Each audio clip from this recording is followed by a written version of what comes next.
Prosseguindo com a leitura. Exercício número 19. Quem caminha pelo espaço? Então, quem está caminhando pelo espaço? Exercício 20. Por que o movimento das nuvens é tido como fracassado? Explique. Então, você vai explicar aí para mim. 21. O uso de figuras de linguagem contribui para a expressividade do poema. Identifique os versos em que há comparação, aliteração. Então, nós temos aqui figuras de linguagem. A comparação aproxima dois termos por meio do conectivo como ou por algum dos seus sinônimos, tal qual, assim como, da mesma maneira que. Então, esse conectivo como, ele tem alguns sinônimos. Então, você vai observar qual verso, né, está tendo esse conectivo ou os sinônimos dele, tá bom? E aqui nós temos a literação, é a repetição de um fonema consonantal representando um som específico, né? Por exemplo, o barulho de uma porta, toque-toque, é uma representação de um som específico, tá? Então, você vai encontrar esse verso em que encontra essa aliteração. Você vai fazer a leitura, assim termina o ABC do Nordeste flagelado. Deste último fragmento aqui, da letra Z do poema aqui, tá bom? Então, vocês vão fazer a leitura dessa parte do poema. O exercício 22 não precisa fazer, tá bom? Então, nós vamos aqui para o 23. Leia trecho de um cordel sobre o seu lunga. Então, aqui nós temos autor Rouxinol, do Hinaré, seu lunga, o rei do mau humor. Então, aqui nós temos vários, né, poemas falando sobre o seu lunga. E aqui nós vamos entender aqui, ó, seu lunga, rei do mau humor. Você já ouviu falar de seu lunga, comerciante de Juazeiro, Ceará, que virou folclore em cordel de tão mal-humorado que era? Então, você já ouviu falar de seu lunga? Então, aqui ele era um comerciante mal-humorado que virou partes de cordel, tá bom? Então, nós vamos para o exercício 24 aqui. Aqui também está falando sobre o cordelista Rouxinol do Hinaré. Então, aqui, o exercício 24, seu lunga, 1927-2016. Se tornou uma figura popular em sua cidade, especialmente pelo mau humor. Por que você imagina que foi criado um poema sobre ele? Ou seja, por que ele se tornou um caso de poema? Então, você vai responder aí para mim por quê, tá bom? Exercício 25. Identifique com lápis de cores diferentes as perguntas feitas ao seu lunga e as respostas dele. Então, aqui, tá? Vocês vão fazer, vocês já viram aí onde está algumas perguntas, você vai marcar com lápis, onde estão as perguntas e suas respostas. 26. Por que o verso 2 da estrofe 5 está entre parênteses? O que isso significa? Então, você vai responder aí para mim o que significa o verso 2 da segunda estrofe está entre parênteses aí. 27.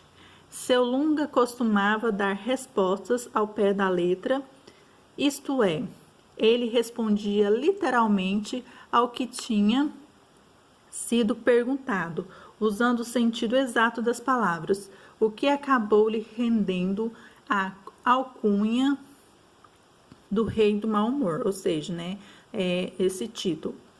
Exercite o seu lado, seu lunga, respondendo ao pé da letra as perguntas a seguir conforme a situação apresentada. Então, aqui, está chovendo, alguém percebe que você vai sair e encarar a chuva e pergunta, você vai sair nessa chuva?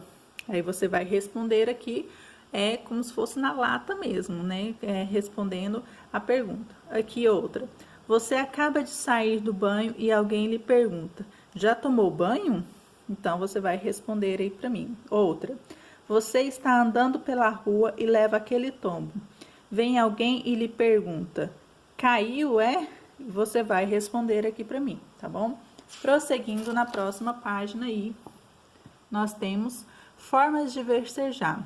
Existem muitas maneiras de ordenar os versos de cordel, e cada uma delas tem uma forma especial de ser cantada. Reúna-se com um amigo e juntos releiam os poemas deste capítulo e resolva as questões a seguir. Então, você vai se reunir com o seu responsável, né, com seus pais ou seu ajudante de atividades aí. Então, 28. Ao versejar, os cordelistas podem optar por estrofes com um número variado de versos. Indiquem quais poemas lidos eram. Então, tem poema que tem sextilha ou sétima e décima. Então, quais desses poemas trabalhados aqui, né, nas aulas anteriores, né, que nós trabalhamos aqui, né, até do comecinho também, vocês podem, né, tá analisando os primeiros que trabalhamos, e você vai colocar aqui qual que era o que tinha setilha, sextilha, setilha ou sétima, e qual que tem décima, tá bom? Então, vamos lá. 29. Eles, os cordelistas, também podem escolher diferentes métricas para as composições. Qual é a métrica presente em todos os poemas? Explique fazendo uma escansão de um verso de cada poema lido. Então, vocês têm aqui o título, né, dos poemas, e você vai fazer igual eu expliquei, né, no vídeo anterior, como fazer essa separação dessa sílaba poética. Então, você vai contar aí para mim fazendo uma escansão, a mesma forma que, né, a separação de sílaba poética aí para mim, contando quantas tem, certo? Não precisa contar, você vai apenas fazer essa separação, igual eu expliquei para vocês. Vocês vão unir os versos e depois vai separar por sílabas poéticas, né, qual que tem. E você vai unir as vogais se elas forem tônicas, tá? Se não for, você não vai precisar fazer essa união, tá bom? E aqui nós encerramos, tá bom? Antes de encerrar, vamos só compreender aqui sextilha.